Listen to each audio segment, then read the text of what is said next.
kita tidak diberikan apa yang telah kita kerjakan. Kita mengerjakan pahalanya nanti di akhirat, ditumpuk-tumpuk di akhirat.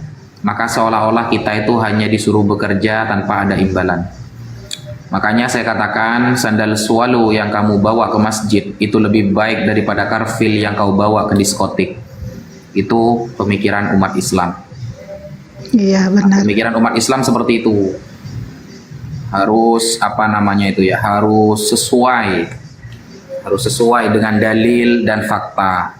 Ketika mereka mengatakan bahwa sejarah A dan B ini lebih benar, sejarah A dan B, loh, kitab suci itu adalah sejarah tertinggi. Kitab suci itu sejarah tertinggi. Kalau kitab sucinya saja salah, jangan pernah berbicara sejarah. Ingat itu ya. Kalau kitab sucinya sudah salah, jangan pernah berbicara sejarah. Karena sejarah pun tidak akan bisa kita pertanggungjawabkan ketika yang mengabarkan bukan orang yang fiqh yang terpercaya. Ketika sanad itu ya, mata rantai pengabaran itu tidak sambung ya, tidak sambung sampai kepada orang yang memberikan informasi pertama. Percuma. Contoh, tidak ada fakta sejarah yang mengatakan Yesus tidak disalib. Semuanya mengatakan Yesus disalib, kan seperti itu. Ini fakta sejarah. Loh, tapi fakta sejarahnya justru bertentangan dengan apa? Dengan kitabnya sendiri, dengan kitab sucinya. Berarti fakta sejarah lebih hebat daripada kitab suci mereka. Karena kalau kita cari di dalam kitab sucinya, betapa banyak narasi-narasi yang sebenarnya dia tidak disalib. Begitu. Ya, mereka kan selalu mengklaim kalau kitab suci mereka itu sesuai dengan sejarah kan Ustadz ya. Klaim mereka kan seperti itu kan. Sejalan dengan sejarah kata mereka kan gitu. Tapi kalau diselidiki, nah Yahudi lain lagi ceritanya gitu. Sementara Yahudi mengatakan Yesus itu digantung di pohon kan beda sejarah jadinya. Ya. Cuma klaim sepihak gitu kan. Bang Zuma dinaikkan. Ada Bang Zuma di bawah tah? Tapi di sini gak ada loh Bang Zuma loh.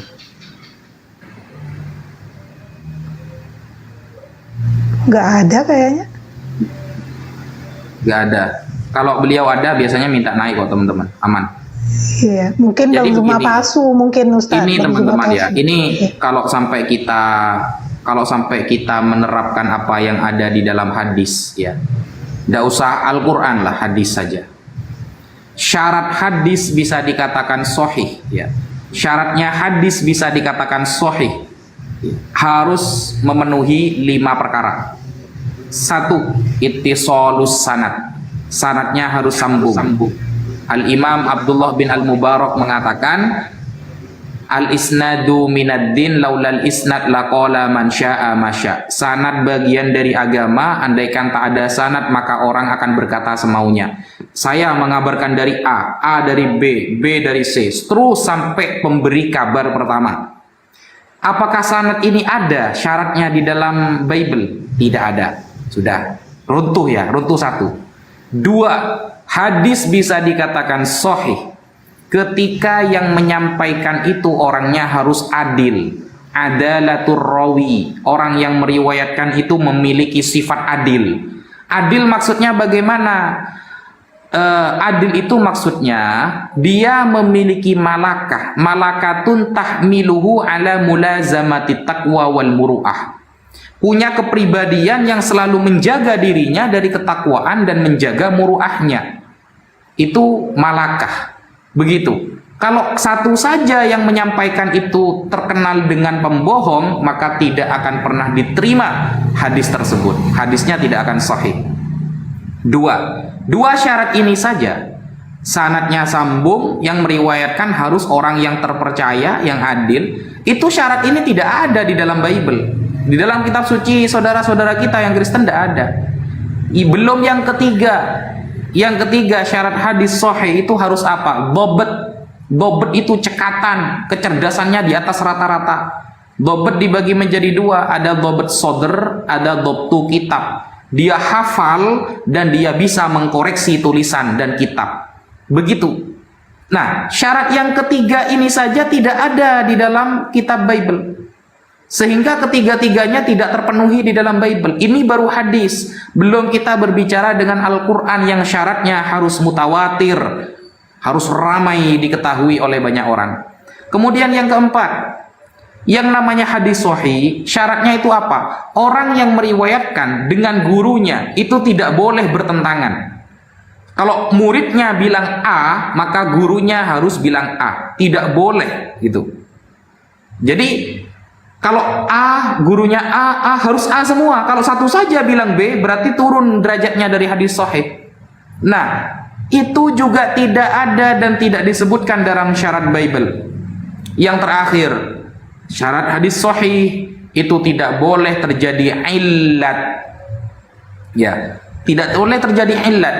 Nah, syarat-syarat ini dikaji oleh para ulama hadis. Ketika semuanya tertera dan semuanya sudah maksimal, maka hadis baru bisa dikatakan sahih. Kalau turun sedikit, maka dikatakan hadis hasan. Kalau seumpama nih, ya, seumpama ada satu saja rawi yang terkenal bohong, maka hadisnya langsung dhaif. Maka bagaimana dengan kitab suci Bible yang syarat-syaratnya ini tidak ada yang terpenuhi? Maka di dalam ilmu hadis, ketika lima-limanya tidak terpenuhi, namanya hadis maudhu'. Apa hadis maudhu'? Hadis maudhu' itu hadis palsu, saudara. Dan itu jangankan dipakai, ya, dikatakan saja sudah tidak boleh. Itu hadis maudhu'. Begitu. Itu sedikit ya kalau kita mau membandingkan kredibilitas, ya, kekuatan hadis dengan kitab suci. Belum Al-Quran. Ketika Al-Quran sudah berbicara, inna nahnu nazzalna dzikra wa inna lahu lahafidun, kami yang menurunkan Al-Quran dan kami pula yang menjaganya. Al-Imam Al-Baghawi dalam tafsirnya mengatakan maksud dijaga adalah, Mas Effendi di mute dulu ya, Mas Effendi di mute dulu. Ya, ketika Allah mengatakan bahwa Al-Quran ini dijaga, maksudnya apa? Al-Imam Al-Baghawi dalam tafsirnya mengomentari ayat tersebut, dijaga dari kekurangan, dari penambahan, dari perubahan hukum-hukum di tangan-tangan syaitan. Begitu maksudnya. Bukan sampai titik-titik komanya, bukan. Kadang ada orang Kristen mengatakan katanya Al-Quran dijaga sampai titik-titik komanya. Itu kata siapa? Dijaga sampai titik-titik komanya itu kata siapa?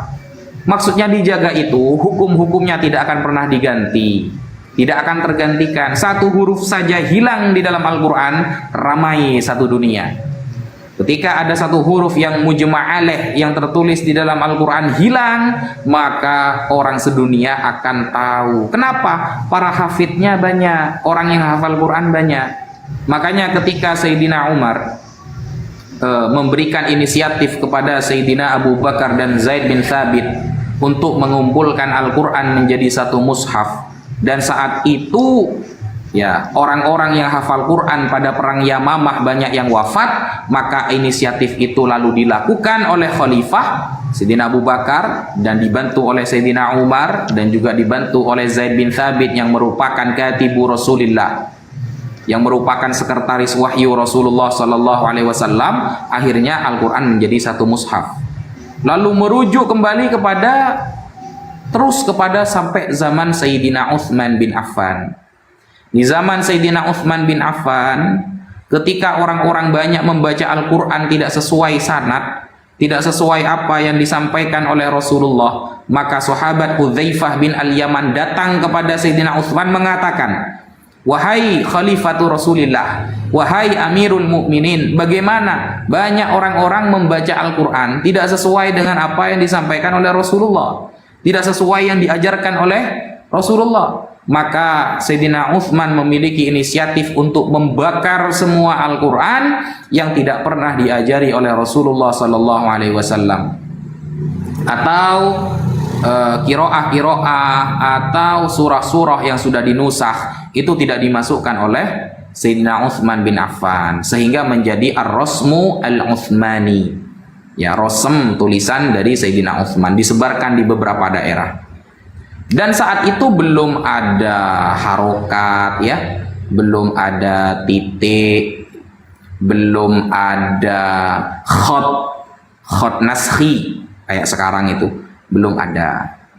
Nah, sehingga itu terus berjalan. Abu Aswad Ad-Du'ali terus berjalan, ada titiknya, ada harokatnya untuk mempermudah orang ajam, orang di luar Arab mempelajari Al-Quran. Jadi itu termasuk penjagaan Allah terhadap Al-Quran. Allah mengetuk hati para sahabat ketika banyak orang-orang membaca tidak sesuai yang diajarkan oleh Rasulullah. Allah mengetuk hati sahabat untuk bersatu menjaga Al-Quran dan membakar Al-Quran yang tidak sesuai dengan ajaran umat Islam. Apakah ada validasinya? Ketika Sayyidina Utsman itu membakar Al-Quran, ada validasinya langsung dari Rasulullah. Rasulullah mengatakan, "Fa'alaikum bisunnati wa sunnatil khulafa'ir rasyidina min ba'di, addu 'alaiha bin nawajid." Peganglah sunnahku dan sunnah para khulafa'ur rasyidin, Abi Bakar, wa Umar, wa Utsmana, wa Ali. Nah, dan peganglah sunnah itu dengan gigi geraham kalian. Begitu validasinya langsung dari Rasulullah. Kita harus ikut kepada Sayyidina Utsman. Sayyidina Utsman ini orang yang sangat mulia, teman-teman.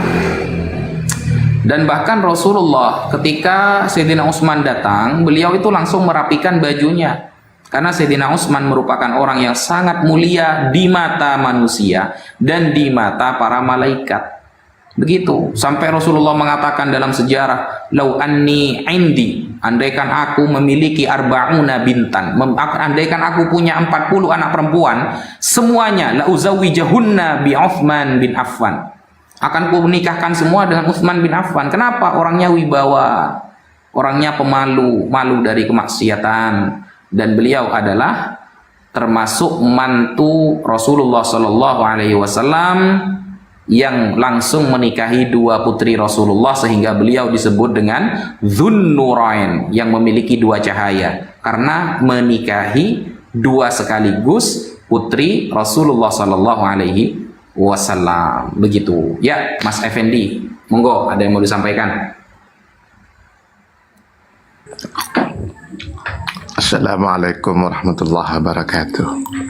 Waalaikumsalam warahmatullahi wabarakatuh. Ini tidak bisa open video, Pak. Open kamera ya. Ya. Ini mohon maaf tidak bisa open kamera, Ustadz ya. Iya, tidak apa-apa.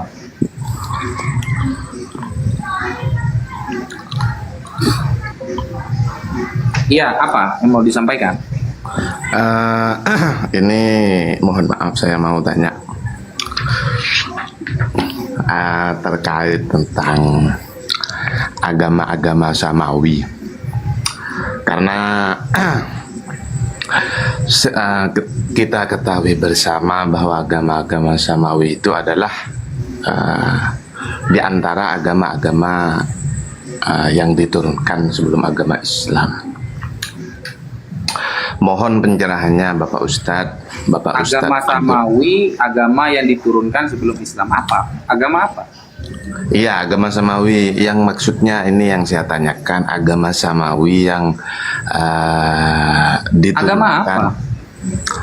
Ya, ini sebentar Ustadz, sebentar. Agama-agama Samawi yang yang diturunkan sebelum Islam. Ini kan ada beberapa. Ada apa contohnya? Ya, ini seperti agama Nasrani. Ini kan agama Samawi sebenarnya, Ustaz. Nasrani bukan agama. Iya. Nasrani bukan agama. Iya, ini mohon pencerahannya. Yang saya tanyakan ini agama-agama yang sebelum dibawa oleh Nabi Muhammad, yakni agama yang dibawa oleh Nabi Isa, yang tablignya kepada orang-orang Bani Israel di saat itu, maupun yang dibawa oleh Nabi Musa, maupun agama yang dibawa oleh Nabi Ibrahim dan sebelum Nabi Ibrahim. Ini kan perlu kita ketahui, Ustadz. Jadi Intinya mungkin pertanyaannya apa? Jangan panjang-panjang. Kalau kepanjangan nanti malah kapan saya jawabnya? Pertanyaan intinya adalah seperti di dalam agama-agama atau kitab-kitab samawi itu, ini kan alurnya itu kan di zaman sekarang ini kan banyak perubahan, kan begitu, sebagaimana yang telah disampaikan Ustaz Iya. sebelumnya. Intinya pertanyaannya apa intinya itu? Langsung tak gitu. Biar nggak panjang-panjang. Intinya pertanyaannya singkat saja, pertanyaan saya adalah perubahan itu kapan terjadi? Baik di masa Nabi Musa yang kemudian syariatnya diganti ataupun Nabi Isa yang kemudian syariatnya diganti, itu sejak kapan, Ustaz? Mungkin kami perlu sejak dahulu. lebih mendalam. Sejak dahulu. Oh iya. Jadi gini, saya kasih logika ya, Pak Effendi. Iya. Tahu Wali Songo? Ya, Ustaz. Ya, Ustaz. Wali Songo itu kira-kira berapa abad dari kita sekarang? Kira-kira berapa abad, Pak Effendi? Wali Songo kira-kira beberapa ratus abad yang lampau. Beberapa ratus abad. Satu abad itu 100 tahun, Pak Effendi. Beberapa ratus tahun yang lalu. Nah, gini, anggaplah 2 atau 3 abad ya. Anggaplah 2 atau 3 abad. 2 menuju 3 abad kan dari kita sekarang, kan gitu. Nah, Wali Songo yang datang mengajarkan ilmu-ilmunya, kemudian mereka itu menyampaikan Islam di tanah Jawa dan lain sebagainya. Sekarang kita yang hidup sekarang ya, Mas Murid Yesus, saya ini dulu ya. Iya. Sambil di-mute dulu ya, saya jelaskan ya. Ini saya kasih logika ya. Wali Songo anggaplah 2 atau 3 abad yang lalu. Kita yang hidup sekarang, teman-teman, ya, pernah nggak mendengar secara lengkap Wali Songo itu anaknya siapa, keturunan dari mana, ajarannya apa saja, kemudian bagaimana kehidupannya? Kan nggak bisa gitu. Paling kita cuma tahu nasab. Oke, nasabnya. Pengajarannya, apakah lengkap informasi dari beliau kepada kita? Kan tidak bisa. Ini baru 3 abad loh. Baru 3 abad saja. Padahal ada 9 Wali Songo ini kan. Ada 9 kan. Ada Sunan Ampel, Sunan apa itu namanya itu di Cirebon, Sunan Gunung Jati, ya, Sunan Kudus, ya. 3 abad saja kita sudah mendengar sedikit dari ajaran-ajaran beliau. Apalagi zaman Nabi Ismail dan Nabi Muhammad yang jaraknya ratusan tahun, ya, beberapa abad jaraknya, lebih dari 3 abad. Apalagi zaman Nabi Isa dan Nabi Muhammad, apalagi zaman Nabi Ismail sampai Nabi Muhammad, apalagi zaman Nabi Musa kepada Nabi Isa. Begitu. Kalau 3 abad saja kita tidak bisa menjaga apa yang disampaikan Wali Songo secara lengkap, apalagi jaraknya ribuan. Makanya wajar ketika ada perubahan-perubahan, itu wajar. Makanya Allah itu hanya mengklaim yang terjaga hanya Al-Quran. Tidak ada Allah mengklaim yang terjaga itu Taurat, tidak ada. Tidak ada Allah mengklaim bahwa Injil akan terjaga, tidak ada. Kenapa kitab yang dijaga oleh Allah hanya Al-Quran, Injil tidak dijaga, kemudian Taurat tidak dijaga, Zabur tidak dijaga? Karena kitab-kitab suci ini hanya untuk nabi tingkat lokal. Nabi Isa Bani Israel saja, Nabi Musa begitu. Kemudian Nabi Dawud yang mendapatkan Mazmur di dalam Al-Quran, wa ataina Dawuda Zabura. Beliau syariatnya masih ikut Nabi Musa. Nabinya tingkat lokal, makanya terbatas. Beda dengan Nabi Muhammad SAW yang kitabnya akan dipakai terus sampai hari kiamat. Bahkan Nabi Isa turun akan menjadi umat Nabi Muhammad sallallahu alaihi wasallam. Makanya oleh Allah dijaga karena mau dipakai selamanya. Oleh Allah dijaga karena ini rahmatan lil alamin, untuk seluruh umat alam. Umat Kristen juga umatnya Nabi Muhammad, umat Yahudi juga umatnya Nabi Muhammad, tapi namanya umat dakwah. Kalau kita umat Islam itu namanya umat ijabah. Mas murid Yesus, saya mute dulu. Kita ini namanya umat ijabah, umat yang sudah masuk kepada Islam. Kalau Kristen juga umat Nabi Muhammad, Yahudi juga umat Nabi Muhammad, tapi namanya umat dakwah, umat yang masih kita dakwahi agar masuk Islam. Begitu. Makanya karena Rasulullah itu diutus untuk seluruh umat, bahkan jin dan manusia. Bahkan jin dan manusia. Ya, semuanya. Makanya yang dijaga oleh Allah ini nih, yang universal nih. Kalau cuma yang tingkat lokal, nanti kan ada penggantinya.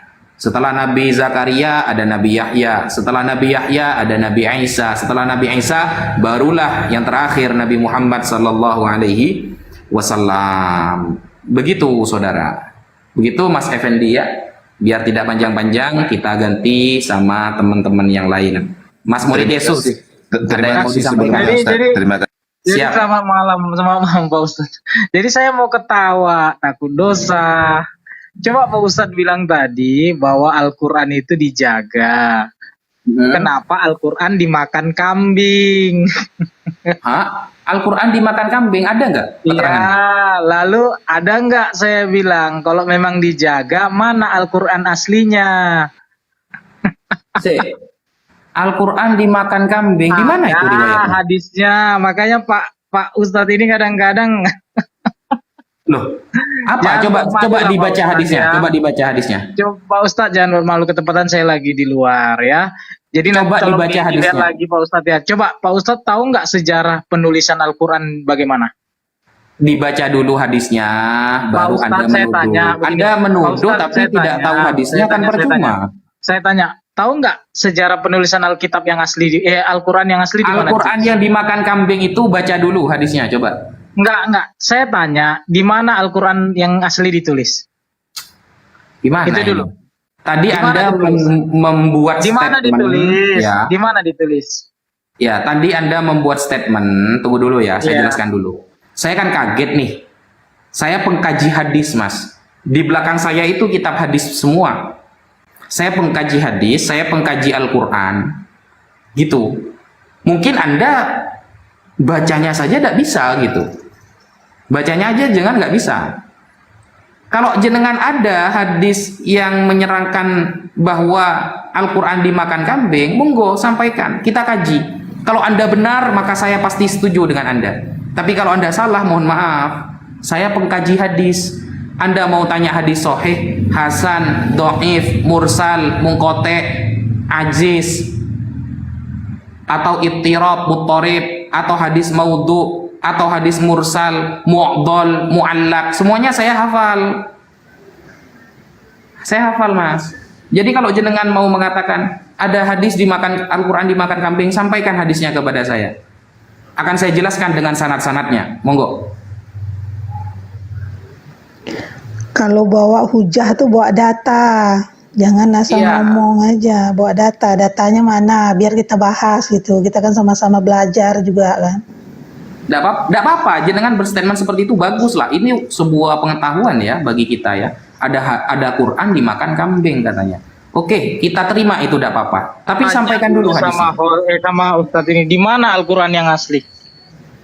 Aduh, ini pertanyaan lain. Kita selesaikan dulu statement Anda. Kau bilang tadi Injil udah dirubah-rubah. Mana Al-Quran yang asli? Yang saya bahas Injil loh, bukan Bible, beda. Nggak ada. Tadi kau bilang begitu. Mana Al-Quran yang asli? Injil itu bukan Mana Bible, Al-Quran yang sayang. asli? Mana Al-Quran yang asli? Aduh, ini kan, ini Murid tantrum. Yesus, Kalau Sejarah seperti ini, pencatatan Al-Quran. Jangan kau cuma cerocos saja. aduh, sudah. Saya turunkan. Tidak bisa ngobrol santai berarti ya, tidak bisa. Sudah, saya turunkan aja. Nggak bisa diskusi berarti. Tidak bisa diskusi berarti. Tadi saya tuh gini teman-teman, Anda menyampaikan apa saja, saya terima, tidak apa-apa. Mau bilang Al-Quran dimakan kambing, mau dimakan kucing, mau dimakan harimau, terserah. Tapi sampaikan dulu. Jangan lalu ketika saya meminta data itu kepada Anda, lalu Anda pusing karena tidak punya data, sehingga Anda berulah kepada bab-bab yang lain. Jangan seperti itu. Satu pembicaraan kita selesaikan. Kalau memang fakta yang terjadi ada hadis seperti itu dan sanadnya sahih, kita terima. Mau bagaimana? Gitu loh. Anda malah ngomong hadis kepada pelajar hadis, gimana sih? Saya setiap hari baca hadis, Mas. Kalau cuma framing-framing seperti Anda, Bible lebih bisa saya framing loh. Lebih bisa saya framing Bible Anda nanti. Tadi saya menjelaskan Injil ya, bukan Bible. Bukan Bible. Saya menjelaskan Injil, bukan Bible, Mas. Kalau Bible itu kan ada yang tulisan Yohanes, ada tulisan Matius, ada tulisan Markus. Bukan itu yang kita bahas. Begitu ya, saudara. Anda sopan, kami segan. Anda ngeyel, kami tampol. Pak Framing. Halo, selamat malam Pak Framing. Selamat malam, saudaraku. Ya, sehat Pak Framing? Sehat, alhamdulillah. Masya Allah, ini Kristen sudah bilang alhamdulillah. Lumayan. Tinggal tunggu hidayah aja. Tinggal tunggu hidayah ya Pak Framing ya. Saya hidayah wudhu baptisnya sudah. Oh iya. Terus gimana Pak Framing? Begini Pak Ustadz, saya gimana? mau tanya ini. Ya. Kira-kira dalilnya kalau kitab yang diberikan kepada Isa tidak terjaga, lalu Al-Quran katanya terjaga. Mana dalilnya dan alasannya apa? Sudah saya jelaskan tadi Pak Framing. Jadi begini. Berarti Pak Framing ini sedang mendudukan Isa dan Yesus sama ya? Sama ya? Tidak, saya sedang mengkaji dari ceramah Ustadz ini ceritanya. Karena saya membahas Isa ya. Kan biasanya umat Kristen bilang Isa dan Yesus gak sama tuh. Berarti sekarang ketika Anda bertanya berarti sama ya? Tidak. Ya, iyain aja dulu Pak Framing, iyain aja dulu. Oh, nanti saya murtad kalau saya iyain. Iyain aja dulu. Ya gak gitulah Pak Framing. Wan gereja juga banyak yang namanya Isa Al-Masih kok. Iya, Isa Al-Masih ada di Alkitab orang Arab sama orang Timur Tengah. Tetapi Isa Al-Masihnya Isa Al-Masih transliterasi dari Yosua. Berarti anu ya, Kristen Timur Tengah itu beda sama Kristen Indonesia gitu tak maksudnya? Nah, tidak, maksudnya kalau di dalam bahasa Arab itu ada yang memang disebut Isa Al-Masih. Tapi secara Isa Al-Masih yang di dalam Alkitab bahasa Arab Kristen itu sama di Al-Quran beda. Oh, tapi perasaan yang namanya Isa yang putranya Maryam gak punya ayah itu cuma satu orang loh dalam sejarah. Gak ada dua orang. Memang di kisah satu ini kita bisa sama di kisah satu ini, tapi di kisah-kisah lain kita berbeda. Apa maksudnya tuh Pak Framing kayak Apa gitu maksudnya tuh? ini? Kalau Isa dengan Yesus lahir dari Maria tidak punya anak itu ceritanya sama. Tapi kalau dia mati dan lahir mati naik itu berbeda dan banyak lagi. Jadi kalau saya hitung ibarat 4 lawan 1. Gini Pak Ustadz, Pak Framing ini mengibaratkan seperti ini, seperti kisah celana gitu kan. Satu celana jadi 2 jalur gitu Ustadz. Gini aja Pak Framing, Apa tadi yang mau ditanyakan biar Pak Framing bertanya saja sudah. Nah, kalau kurang paham saya jelasin dulu begini. Jadi maksudnya kalau di Islam kan Isa itu tidak mati. Isa itu Kata siapa Isa tidak mati? Matilah. tidak mati di kayu salib. Oh, siap. Terus berarti tidak disalibkan juga. Terus? Terus hanya keraguan juga. Terus Ya. kalau kalian kan langsung diangkat. Oke, terus? Mati dulu baru diangkat. Itu sudah ada 5 perbedaannya. Tapi yang satu ini sama. Samanya di mana? Dia lahir dari perawan Maria yang tidak punya bapa dan ibu. Oh, berarti kalau ceritanya berbeda, orangnya berbeda gitu ya? Iya, karena banyak ceritanya berbeda, cuman satu yang sama. Itu makanya saya kadang-kadang apa Al-Qur'annya yang salah atau Alkitabnya yang benar begitu. Ya, berarti aduh ya, tolak ukurnya kalau ceritanya beda berarti orangnya beda, betul? Ya so pastilah kalau ibaratnya Ustadz Wafi ini lahir di Madura contohnya. Lalu ada Ustadz Wafi lahir di Tanah Batak, tentu kan beda itu. Oke, berarti Lukas dan Matius sedang menceritakan Yesus yang berbeda dong? Silsilahnya beda loh. Kalau silsilah itu hanya di dalam perbedaan penulisan, tapi secara keturunan sama. Nah, itulah. Berarti Quran dan Bible beda cara penulisan gitu. Maksudnya sama. Tidak, maksudnya begini, kalau Al-Quran berkata di bawah pohon kurma. Ya. Sementara Yesus kan lahir sekitar di kandang domba. Berarti kalau Ustadz Wafi contohnya lahir di bawah pohon kurma, lalu disebut lagi lahir di bawah di sekitar kandang domba, tentu kan sudah berbeda Ustadz ini. Lukas dan Matius juga menceritakan beda loh. Yang satu dari jalur orang jauh, satu dari jalur orang dekat. Apa berarti sedang menceritakan Yesus yang berbeda? Kan beda ceritanya itu. Jalurnya sama, cuman ada orang jauh. Nggak sama. Nggak sama jalurnya. Coba lihat di Lukas 3 dan Matius 1. Nggak sama jalurnya. Nama-namanya sudah beda kok. Sama, cuman berbeda jarak dari ke generasi. Contoh Coba baca dulu coba. Sama apa enggak nama-namanya itu? Contoh dari Adam, terus nanti langsung dia pindah lagi ke Abraham, sampai nanti masuk ke Daud. Itu Nggak sama. Coba dibaca dulu Matius 1. Coba Bapak baca Matius 1, saya baca Matius 3. Baca Lukas 3. Coba dibaca. Nama-namanya aja beda semua itu loh. Iya, artinya masih ada garis keturunan dari nama-nama yang berbeda itu. Loh, beda Pak. Beda. Itu beda orang. Jadi memang keturunan gini saja sudah. Daud itu punya anak berapa Pak? Pak Daud itu punya anak banyak. Banyak. Coba sebutin siapa nama anak laki-lakinya saja. Coba sebutin nama anak laki-lakinya. Salomo, terus dan terus 3 jam kemudian. Terus bisa.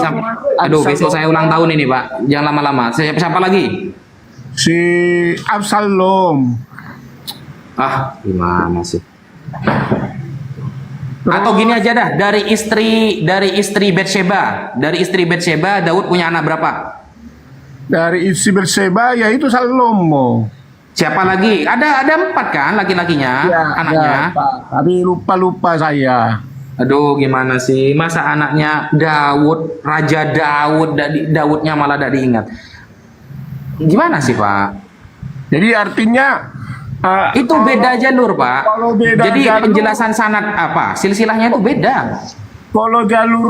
Kalau silsilah jalur beda dengan tempat lahir beda, itu jauh lebih berbeda lagi. Nah, kalau tempat lahir beda, contoh nih, saya lahir di Probolinggo, ternyata nanti saya diantar ke Pasuruan. Yang Bible mencatat yang di Pasuruan, saya yang mencatat yang di Probolinggo, sama. Tapi kalau sudah silsilahnya beda, kalau kakek-kakeknya itu sudah beda, ya beda orang berarti Pak. Itu lebih parah. Kalau cuma tempat Pak ya. Bisa jadi ketika saat itu dia di sini, bisa jadi besok di sana. Tapi kalau sudah beda silsilah, Pak, masa ada laki-laki kawin dengan laki-laki punya anak Yesus gitu kan? Tidak mungkin. Kakeknya beda, silsilahnya beda itu, Pak. Tapi kalau lahir itu nggak mungkin lahir di sini diantar ke tempat lain lalu disebut lahir di sana, nggak mungkin lah. Namanya lahir ya. Mungkin lah, Pak. Kalau beda tempat lahir itu bisa mungkin kan jaraknya nggak jauh juga kan? Udah gitu kan di bawah pohon korma di Arab lagi. Atau segini, gini. Di bawah pohon korma di Arab sama di bawah pohon korma di Israel kan jauh gitu. Loh, Al-Quran tidak pernah mengatakan Yesus lahir di Arab loh. Iya, tapi juga tidak ada disebut di Yerusalem. Loh, gimana sih? Bapak Pak ini Premi. mempelajari sejarah itu jangan Itu dia, sepotong-sepotong. makanya berbeda. Jadi tidak disebut di Arab, tidak disebut juga di Bethlehem. Itu di Al-Quran nggak jelas. Pak Preming, sebentar sedikit ya. Pak Preming setuju nggak dengan statement Elia kalau di Yerusalem itu tidak ada pohon korma? Perlu penelitian khusus. Penelitian apa, Pak? Tapi Apa mesti Pak Preming sendiri dulu yang meneliti baru percaya gitu?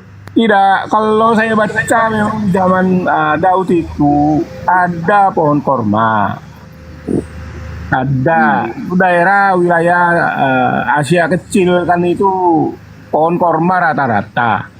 Tapi kan kita bukan masalah bicara pohon korma di sini, iya. Masalahnya Ya. masalahnya adalah Begini Pak kalau Preming, berarti di- gini Pak Preming, berarti kemungkinan apa yang dikatakan Al-Quran itu benar gitu. iya, tapi kan nggak dikasih tahu di Yerusalem disebutkan Al-Quran. Kalau Bunda, tunggu ya. di Bunda. Alkitab kan dikasih tahu di Yerusalem, di Bethlehem. Oh, berarti harus tersebut begitu ya? Lah, Pak Preming iya. harus tersebut Nah. Yerusalem harus begitu ya? Lah iya, kalau pohon korma kan banyak pohon korma. Di Arab pohon korma ada. Yerusalem juga mungkin saja ada pohon korma. Tapi kan tempat ini harus dikasih tahu lah iya. Tidak boleh di bawah pohon karena pohon itu banyak.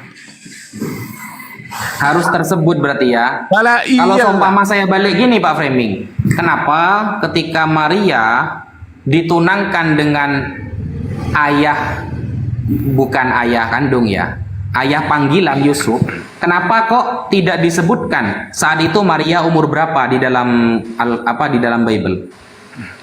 Oh jangan lari ke sana dulu. Takut. Satu-satu dulu. Takut dia. Anda bilang ya, kan Lahir gini di Pak Framing. tempat itu Preming, sama Anda di bawah ditanya pohon. itu dijawab. Jangan Preming aja kerjaanmu. Lahir di bawah pohon Iya. itu luas. Nah sekarang saya tanya. Sama di bawah Waktu sama tempat. Bunda Maria melahirkan itu, dia punya suami atau tidak? Punya suami lah. Oke, jadi sudah resmi suami istri. Iya, waktu itu masih bertunangan. Punya suami atau tidak?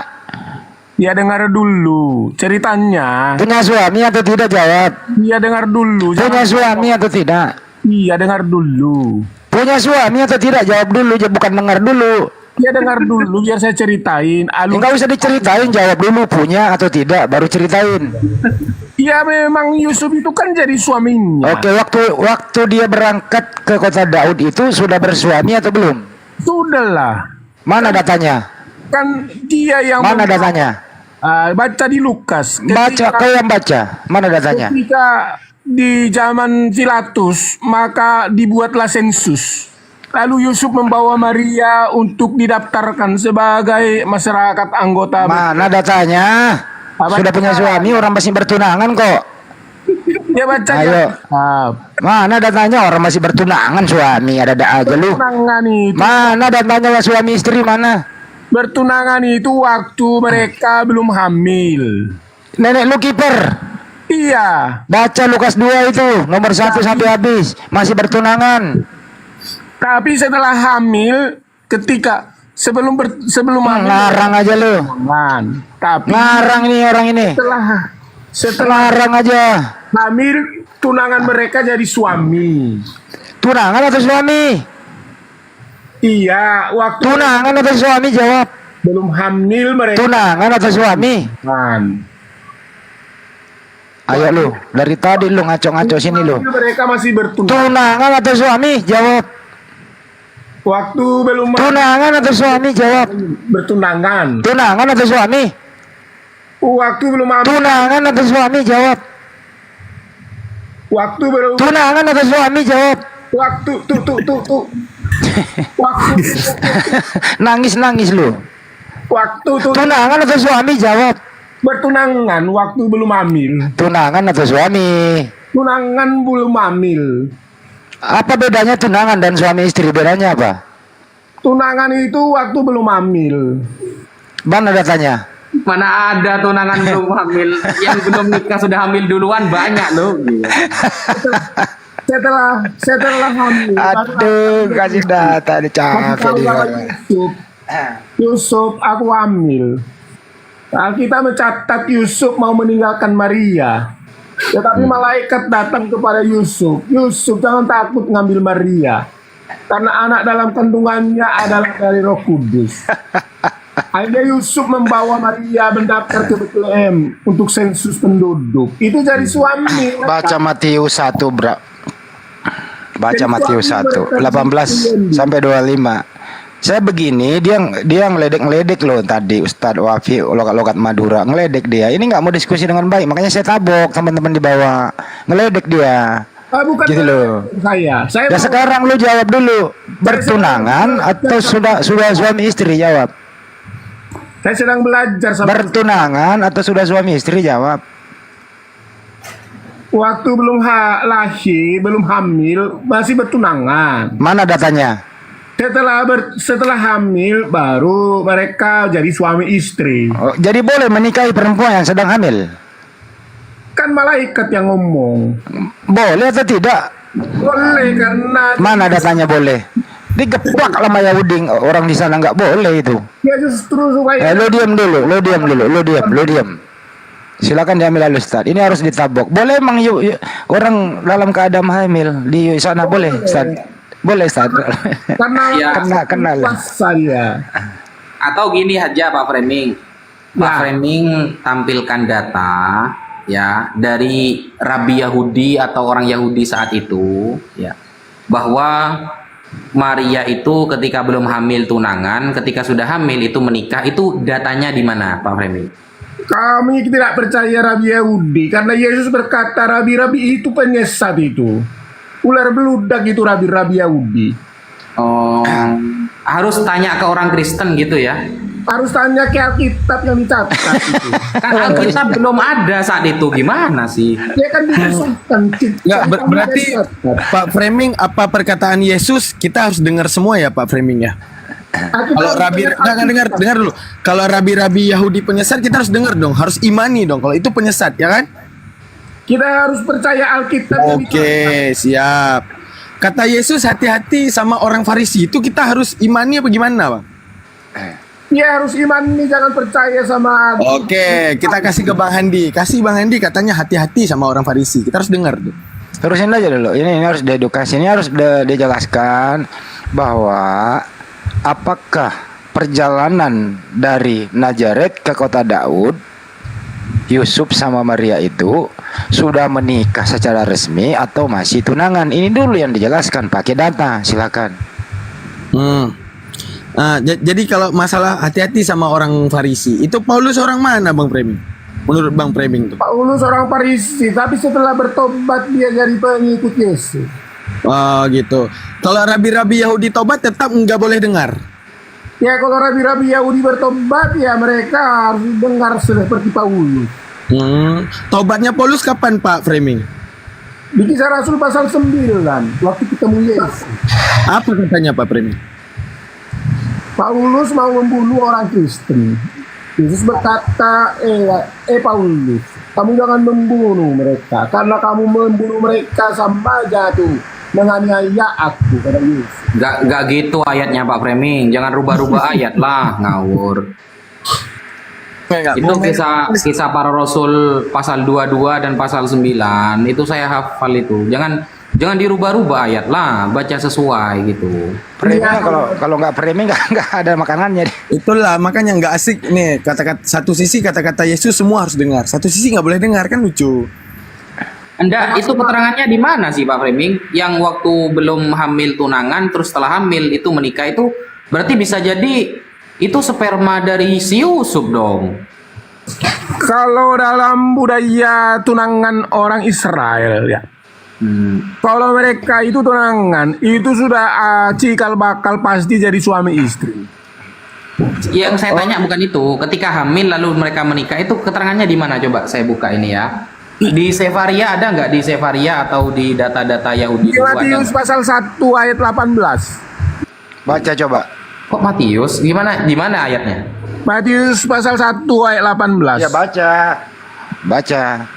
Maka datanglah malaikat kepada Yusuf dalam bentuk mimpi. Yusuf, jangan takut ngambil Maria jadi suamimu. Oh, Lalu hasil Maria mimpi. berkata, dan datang kepada Maria, jadikan Maria suaminya. Hasil mimpi rupanya. Saya kira beneran. Ya itulah artinya jadi suaminya. Malaikat mengijabkan mereka Oh jadi malaikat menikahkan Pak Yusuf sama Bunda Maria, Bunda Maria dalam keadaan hamil, betul? Lah iya tak iya pintar nih sampai. Oke begitu. Pertanyaannya emang boleh tradisi di sana menikahkan orang dalam keadaan hamil? Alah kalau malaikat dan kuasa Allah itu. Jadi nabrak semua itu. Kalau kuasa Allah ya bisa. Yang benar dong diskusinya Framing. Boleh atau tidak tuh? Boleh lah, boleh. Jadi Pak Yusuf ini adalah bapak kandungnya Yesus. Yusuf ini jadi bapaknya Yesus. Bapak kandung. Hanya Tuhan ya. Bapak bukan bapak kandung, Bapak apa? bapak angkat. Siapa yang angkat? Malaikat. Kok malaikat yang ngangkat Pak Yusuf yang punya gimana sih? Kan mereka jadi satu suami istri karena malaikat. Begini ya saya baca datanya ya. Matius 1 18 lah sampai ke bawah. Beginilah kisah tentang kelahiran Yesus Kristus. Ibunya yaitu Maria bertunangan dengan Yusuf. Tetapi sebelum mereka menikah, ternyata Maria sudah mengandung. Yusuf tidak tahu bahwa Maria mengandung. Nah, bagaimana menurut Anda saya baca tadi? Sebelum mereka suami istri, ternyata Maria sudah hamil. Oke, Sudah jadi Bawa Pak data Yusuf lah, Pak Freddy. ya bawa data dong. Jadi Pak Yusuf menikahi orang lagi sedang mengandung ya. Assalamualaikum warahmatullahi Iya. wabarakatuh. Waalaikumsalam. Datang musuh saya, musuh saya datang lagi nih musuh saya. Gak apa-apa ikuti aja. Tapi serius dong. Jangan kamu ini kamu logat-logat Madura begini nggak bagus begitu, diskusi aja. Kenapa Itu namanya kau kamu susah? melecehkan. Jangan melecehkan. Supaya Ustadz Api. Jangan melecehkan saya bilang. Jangan melecehkan. Kalimat saya sudah Kamu nanti digebuk orang satu Madura loh. Kau digebuk kau orang satu Madura, menggebuk kau. Kira-kira udah Kok pas. jangan melecehkan. Ustadz Api. Jangan melecehkan. Tidak melecehkan ini. Jangan melecehkan anjing kau. Jangan melecehkan. Babi jangan ngomong begitu. Babi kau. Melecehkan Madura kau, babi kau. Turunin Ustaz, turunin. Anjing kau. Nggak Saya dari boleh. tadi bilang baik-baik. Melecehkan suku kau. Aku bicara. Babi kau, babi. Turunin itu babi kau. Marah-marah. Turunin Ustaz, rungkat, Saya bilang rungkat. jangan melecehkan Madura. Suku Madura itu mayoritas Islam. Kurang ajar kau. Aduh. Dari tadi itu melecehkan Pak Ustaz. Saya naik melecehkan dia. Ya. Ustaz saya lu lecehkan, Madura lu lecehkan. Kurang ajar kau, babi anjing kau. Aduh, apa ya namanya itu ya? Bawa data juga dari tadi itu. Kurang ajar. Bikin naik darah kau itu. Kalau mau diskusi aja saya tegur. Jangan pakai logat-logat kayak gitu. Itu namanya melecehkan Madura. Gitu loh. Nggak bagus. Kenapa di-kick saya? Turunin aja Pak Ustaz. Melecehkan dia anjing babi nih. Si selebes ini. Anjing babi kau. Anjing babi kau. Pemakan babi kau. Melecehkan Madura kau. Nih yang Kristen yang mana ini ya kira-kira? Ya, silakan Ini aja yang banyak lain. yang naik nih. Cari yang aku nama-nama. moderator. Kasih moderator Ustadz, aku yang pilih. Ku tahu toten-toten. Kalau mau Ya, Ustadz. saya jadiin moderator Bunda ya. Mbak Tiara tahu nggak itu? Jangan. Ya, kasih Bunda Rahma aja. Bang Andi Ya. boleh juga. Kalau diskusi itu jangan melecehkan suku, coy. Aja, Tad. Nah, udah nikah belum, Tad? Gimana? Sekarang udah nikah belum? Loh, siapa yang nanya ini? Nah, Jitu. Gitu. Muhammad Ginanjar. Alhamdulillah. Sudah Pak Jitu. Alhamdulillah. Gimana udah nikah sekarang? Sudah. Ngapain nanya nikah? Alhamdulillah. Kalau dulu kan belum ya. Apa sih? Loh, dulu kapan maksudnya? Sok-sok kenal ya Pak ya. Ini barangkali takutnya salah, saya salah gitu. Kalau dulu kan saya waktu kenal itu kan katanya belum nikah Pak Ustadz ini. Kapan saya bilang belum nikah? Waktu itu waktu pertama live TikTok itu, waktu kita debat-debatnya sering sama orang-orang. Ini gitu, ini Anda Muslim apa Kristen, Bang? Oh, alhamdulillah Bang, saya Islam Bang. Oh, Muslim. Terus kenapa tanya Ustadz Wapi udah menikah apa belum? Apa hubungannya?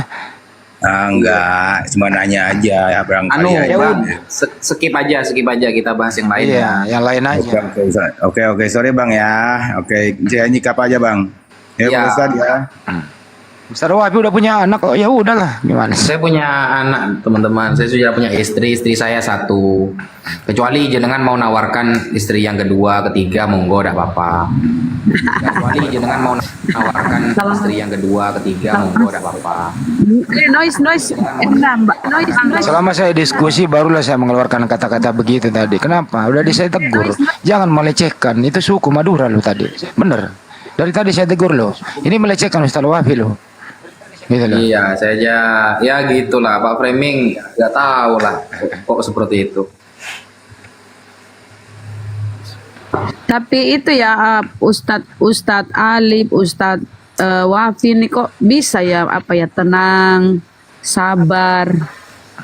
Kok bisa ya segitunya mengendalikan emosi. Saya juga sabar Bunda. Makanya saya beritahu dari awal jangan begitu. Nah ini bisa menimbulkan perpecahan loh.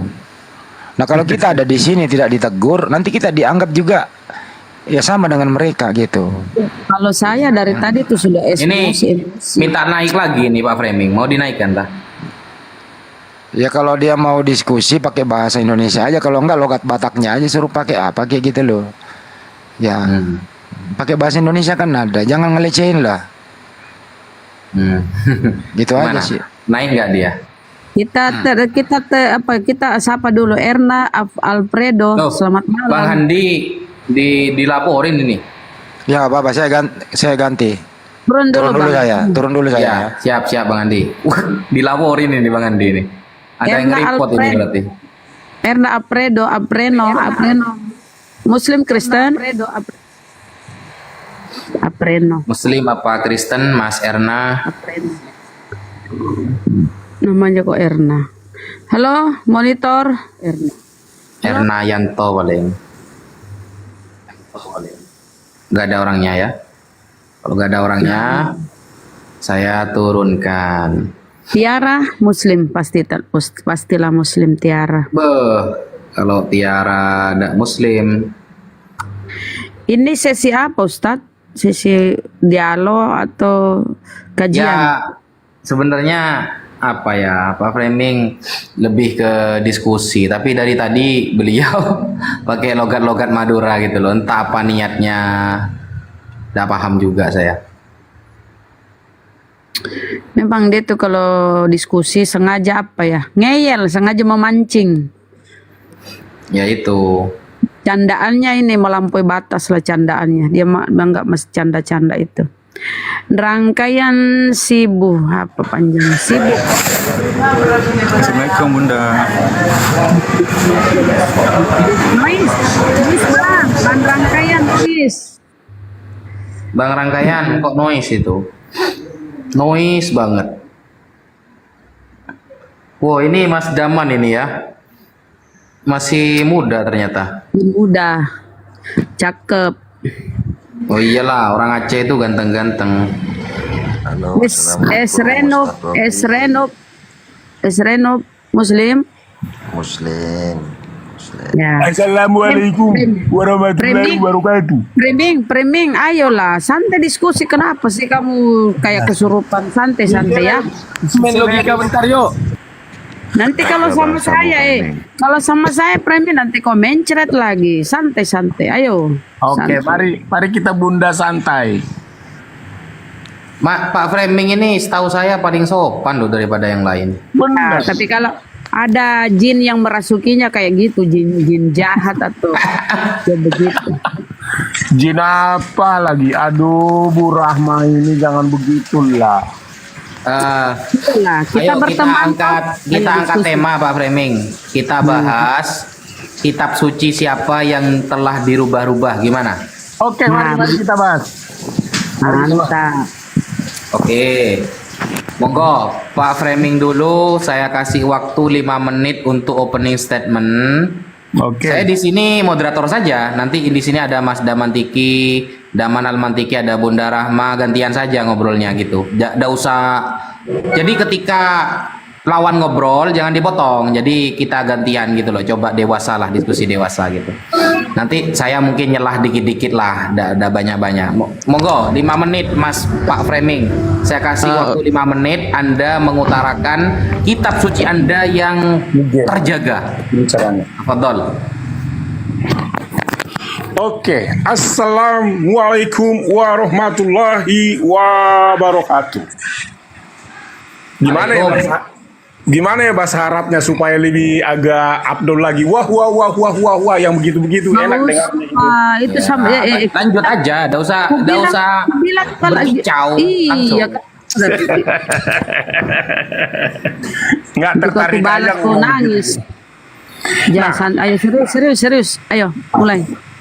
Bicara tentang kitab terjaga dan kitab siapakah yang dirubah-rubah, maka tentu saya harus katakan secara tegas dan jelas bahwa itu adalah kitab orang Islam yang namanya Al-Quran.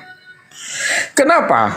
Satu, alasan saya adalah sebab saya masih membanggakan jika Al-Quran itu menyinggung orang Islam harus belajar dan bertanya kepada ahli Taurat, ahli Injil, dan ahli Jabur.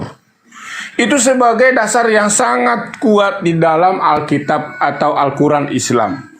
Nah, namun di dalamnya karena yang ditanyakan itu harus bertanya kepada kitab-kitab sebelumnya Jabur, Injil, dan Taurat, maka ada banyak hal di dalam Al-Quran, perubahan-perubahan yang membuat Al-Quran itu bukan lagi kitab yang asli. Salah satu contohnya adalah ketika di dalam kitab kami di Kejadian waktu Abraham mempersembahkan anaknya untuk korban kepada Tuhan, di dalam kitab kami dicatat adalah Ishak. Sementara yang dicatat dalam Al-Quran adalah Ismail, atau di dalam dogma Islam adalah Ismail. Itu adalah satu bukti bahwa Al-Quran tidak terjaga. Dulu aja kitabmu, jangan nyebrang dulu nanti tanya jawab. Tidak. Dulu. Iya kan kita saling memaparkan ini. Gimana sih, bisa diskusi nggak sih? Jelaskan dulu kitabmu, jangan nyebrang dulu. Kita dengarkan aja dulu 5 menit lah. Dengarkan dulu. Ya, enggak apa-apa dah. Lanjutlah, karena menjelaskan kitabnya beliau sendiri kan tidak ada data memang. Monggo lah. Jadi salah satu contoh di situ. Kedua, kalau kita lihat lagi dalam perspektif Islam yang disebut dengan milah Abraham, artinya ada beberapa poin kata milah itu yang saya pahami berkeyakinan pada konsep-konsep iman dari Abrahamik. Adapun konsep iman Abrahamik itu ditulis di dalam Roma adalah bahwa Abraham adalah bapak orang percaya. Bapak orang percaya bukan berdasarkan kepada hukum-hukum Taurat, dan juga bukan berdasarkan kepada sujud, wudhu, cuci tangan, pergi ke bait Allah. Tetapi dia memang mempunyai mesbah, yang dimana mesbah itu terbuat dari batu di sebuah tenda, dan di sanalah dia membakar ukupan persembahan korban kepada Tuhan. Tetapi prinsip iman Abraham adalah prinsip iman, bukan karena perbuatan. Bukan oleh karena kelebihan dan kebaikan Abraham, sehingga dia menjadi orang yang dipilih oleh Tuhan dalam pemilihan untuk berkenan kepada Tuhan. Tetapi 1 menit lagi. dan percaya inilah yang mungkin juga sedikit dianalogikan oleh Islam dalam ceramah-ceramahnya. Ketika Abraham di rumah keluarganya, bapaknya menyembah patung, tetapi ketika dia beranalogi jangan menyembah patung, lalu dia meninggalkan keluarganya itu. Dan di dalam Kejadian pasal 12 dicatatlah Allah memanggil Abraham dari Ur Kasdim dan pergi ke tanah Kanaan. Nah, sementara di dalam Islam hal ini tentu tidak ada. Artinya jikalau itu ada, maka tentu akan terjagalah kitab-kitab Islam yang disebut dengan kitab yang tidak dirubah-rubah. Tapi kenyataannya adalah sangat berbeda, bahwa kitab Islam itu adalah kitab yang dirubah. Duh. Kok turun? Kemana dia? Ke band kayaknya. Itu si framing. Loh, Hah? kok turun Pak Framing? Halo, masih Ini- ada nggak? Temanya jadi agama Abraham Mike ini, bukan kitab suci temanya ini. Gimana sih? Ya, monggo dari Muslim, dari Mas Oke. Daman Almantiki dulu, dilanjut Bang Andi dan Bunda Rahma. Oke, agak ke ranah-ranah filsafat sedikit ya. Oke. Jadi gini, anggap saja di antara korelasi zaman terdahulu dan zaman sekarang, kita adalah pengonsumsi sejarah dan orang yang terdahulu adalah orang yang berada di dalam sejarah. Sekarang kita tinjau daripada 3 agama ataupun 3 bangsa, di antara Yahudi Abrahamik, Islam Abrahamik, daripada Kristen Abrahamik. Di dalam Kristen juga ada kisah Moses, di mana ada belah laut. Pada tiga paham ini tetap masih ada. Itu menunjukkan secara pola pikir kita adalah seorang manusia harus membuat riset. Jangankan terhadap agama ataupun ketuhanan ataupun kitab suci, nyari tempat makan ataupun nasi padang aja kita butuh riset. Arti butuh riset, aku mau mampir di mana nih ya? Otomatis kalau kita udah pernah mampir, oh di sini enak, kan gitu. Jadi sekarang anggap saja dulu ya, mohon maaf, secara kemanusiaan kita, bahwa anggap saja, mohon maaf nih kata-kata saya, kita bawa manusia bukan bawa keislamian. Oke, kita bawa manusia, otomatis mana tahu Nabi Muhammad ini cuma interpretasi aja nih. Akhirnya kita sampai di sini dan membaca. Mana tahu Yesus itu cuma interpretasi manusia saja nih. Sehingga sampai di sini dan kita baca. Mana tahu kitab Zen Avesta daripadanya Majusi. Mana tahu itu cuma interpretasi, hingga kita sampai di sini dan membacanya. Jadi kalau yang namanya suci itu kita menjadi balik apa? Halo? Kenapa Ustaz? Lanjut. Nah, di balik kita si pengonsumsi sejarah, otomatis gini, ada seperti kata-kata saya, ada akal di bawah dalil. Ibaratnya gini, ada yang berakal-akalan dan menciptakan dalil. Contoh gini, antara saya sama Ustadz Wafi, antara dua nih. Saya bilang, Ustadz Wafi, itu tomat itu buah-buahan. Enggak, menurut Ustadz Wafi itu adalah sayur-sayuran. Maka adanya di mana saya akan terus berpikir dan meriset agar tomat ini tetap dipandang buah-buahan untuk orang yang mengonsumsi sejarah ke depannya. Begitu juga Ustadz Wafi juga akan menciptakan dalil-dalil untuk membuat bahwa tomat itu adalah buah sayuran untuk kedepannya, kan gitu. Maka ujung-ujungnya ada pemalsuan sejarah. Contoh gini, di antara kita keduanya, setiap doktrin keagamaan otomatis ada fakta pendukung yang dinamakan ya mungkin fakta historikal ataupun rasional. Oke, yang hebatnya di antara di antara Yahudi dan Kristen, faktanya secara historikal. Sekarang gini, kalau Anda percaya bahwa yang namanya di Bukit Moria yang ditumbalkan adalah Isa menurut doktrin daripada agama Anda, bagaimana dengan kami nggak boleh percaya dengan doktrin agama kami? Namun menunjukkan bahwa kita sebagai manusia harus meriset. Ini pemalsuan sejarah di mana nih? Di Islamnya kah atau di Kristennya kah? Maka yang dinamakan kitab suci itu ketika dalil mengikuti akal, ketika akal mengikuti dalil. Nah, jadi secara apa yang disampaikan oleh Pak Framing tadi, Anda bawa doktrin agama Anda. Namun kalau Anda ingin membuktikan kesucian itu, tunjukkan rasional di balik yang namanya kitab suci. Oh, gini rasionalnya. Oke, itu pengantar pertama. Oke, sekarang kita bahas Al-Quran. Sekarang apapun yang terjadi di dalam Al-Quran, Allah sudah prediksi. Arti udah prediksi. Contoh daripada kata-kata di surat Al-Maryam di 20 ayat 37. Apa kata Allah? Fakhtalafa min aidihim. Apa kata Allah? Di mana mereka dari dulu telah berdebat, tidak akan pernah final terhadap Tuhannya. Kalau mau bawa data panjang. Oke, kalau mau bawa data nanti saya bisa buka jalan lain, saya tunjukkan datanya. Oke. Bahwa apa kata Allah? Sampai kapanpun Al-Maryam ayat 38 dan 37 dibaca, mereka nggak akan pernah final dengan yang namanya Tuhannya. Apakah Yesus itu Tuhan, pure Tuhan ataupun oneness? Apakah Yesus itu anak Allah? Apakah Yesus itu tiga di dalam satu? Apakah Yesus itu adalah Rasul? Sampai sekarang enggak akan final. Itu kata Allah. Sekarang kitab suci ini dibuktikan bukan karena sejarah. Kalau Anda membuktikan kitab suci Anda karena ada sejarahnya kitab itu disucikan, bagaimana dengan kitab Zen Avesta yang disembah oleh Majusi? Zen Avesta juga kitab. Kenapa orang Majusi harus percaya sejarah Anda sedangkan mereka punya doktrin keagamaan sendiri? Kan gitu. Maka menunjukkan bahwa kesucian daripada kitab itu, akal ini setuju nggak dengan apa yang disampaikan oleh Alkitab ataupun yang disampaikan Al-Quran? Setuju nggak? Ketika antara akal setuju dan antara dalil dan akal setuju dan antara akal dan dalil sama-sama setuju, ya itu baru bisa dinamakan kitab suci. Oke. Lanjut. Mau yang lain mungkin mau nambahin? Nanti baru kita lanjut Bang Andi. Bang Andi? Saya tetap fokus tadi sama si framing ini sangat melecehkan.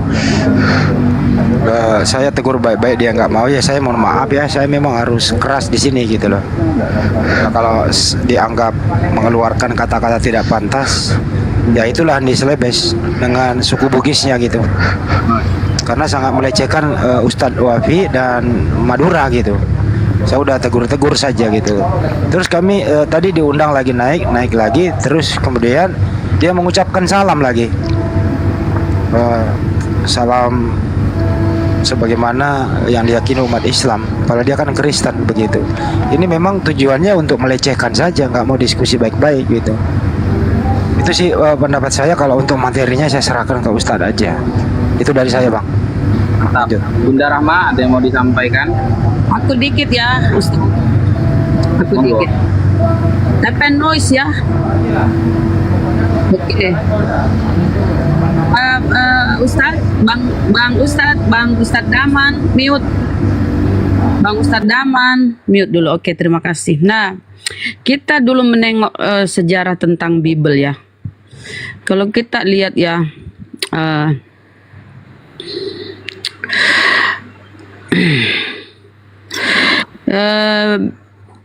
kitab suci mereka atau Bible ini, mereka sebut tunggu dulu tunggu, mohon maaf dulu. Ada Grab. Waduh, Ya. lagi makan Bunda Rahma. Nggak ada gini. Nah, di seluruh dunia ini tidak seorang pun perlu bersusah payah lagi mencari teks asli Injil ya atau Bible ini, sebab teks itu memang tidak ada. Menurut Stefan Lex, pakar Bible dari Katolik ya, inspirasi kanon kitab suci, setelah menelusuri asal-usul kitab yang asli, para teolog menemui kebuntuan dalam mencari petunjuk siapa sebenarnya penulis asli Alkitab atau Bible ini ya. Karena naskah asli kitab ini atau Bible ini itu sudah musnah. Sementara yang sekarang ini adalah salinan dari naskah-naskah kuno ya, yang tidak diketahui asal usulnya, siapa penulisnya, tanggal atau tahun penulisannya. Semua data tentang ini sangat buram. Tahun 200 sebelum Masehi, Injil Perjanjian Lama atau kitab Musa, kitab Yahudi yang disakralkan oleh Kristen, diterjemahkan ke dalam bahasa Yunani. Lalu pertama kali diterbitkan di Mesir dengan nama Septuaginta karena disusun oleh 70 ahli bahasa dan yang mengarangnya. Septuaginta ini juga sering diberi kode angka Romawi berupa LXX ya. Berangkat dari sini, bagaimana kita dapat mengatakan bahwa apa yang tertulis di dalam Alkitab atau Bible ini yang ada di depan mata sekarang adalah asli? Kan tanda tanya. Jadi itulah kalau kita mau lihat ya, berbicara tentang keaslian sebuah kitab suci ya, kita harus lihat sejarahnya, penulisannya. Kalau dalam Islam kan harus ada sanad. Penulisan Bunda izin proses pewahyuannya. Ya, pewahyuannya. Ya, dan sejarah-sejarah bagaimana di kanon Bible ini. Ah, itu mungkin dulu ya, karena si kampret sudah turun, si terangkan sudah turun. Udahlah. Oke. Mas Ustaz. Siap. Siap. Saya lanjut. Ini oke, saya open cam dulu ya.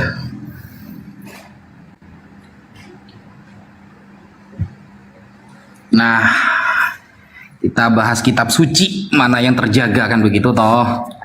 Ini saya ada sedikit kitab namanya Jala'ul Afham bi Syarhi Aqidatil Awam yang ditulis oleh As-Sayyid Muhammad bin Alawi Al-Maliki Al-Hasani. Nah, beliau ulama hadis ya. Jadi beliau mengatakan begini kan ya, fa'ammal mudawwana fa'arbaatun. Nah, kitab yang mudawwan yang sudah pernah tercatat itu kan ada 4. Yang pertama At-Taurat allati nazala ala Musa alaihi salam. Jadi kitab Taurat adalah kitab yang turun kepada Nabi Musa alaihi salam. Dalilnya mana? Qala ta'ala, inna anzalna Taurah. Inna sesungguhnya kami anzalna telah menurunkan at-Taurata Taurat, fiha yang di dalam isinya itu hudan wa nur. Ada petunjuk dan cahaya. Kemudian wa qala ta'ala, Allah Ta'ala juga berfirman, walaqad ataina Musa, dan sungguh kami telah memberikan kepada Musa wa Harun al-furqan wa diya'an wa dzikran lil muttaqin, yaitu al-furqan, pembeda antara hak dan batil, wa diya'an, cahaya, wa dzikran, dan pengingat lil muttaqin, bagi orang-orang yang bertakwa. Kemudian wa hadhihi Taurah, Taurat ini qad harrafaha aktsaru min katibin min ruhbanil yahud. Taurat ini sudah banyak terjadi tahrif, terjadi perubahan-perubahan dari para penulis rabi-rabi Yahudi. Tujuannya liyukhfu ma fihi minal haqq, agar untuk menyimpan perkara yang benar. Mereka menyimpan perkara yang benar. Apakah ini terjadi? Terjadi, saudara. Nanti bisa kita buktikan. Falladzi indahum minat Taurah as-sahihah huwa ba'duha faqat. Yang mereka pegang, yang orang-orang Yahudi pegang sekarang itu, sebagiannya memang ada kebenaran, tapi tidak 100%, hanya sebagian saja.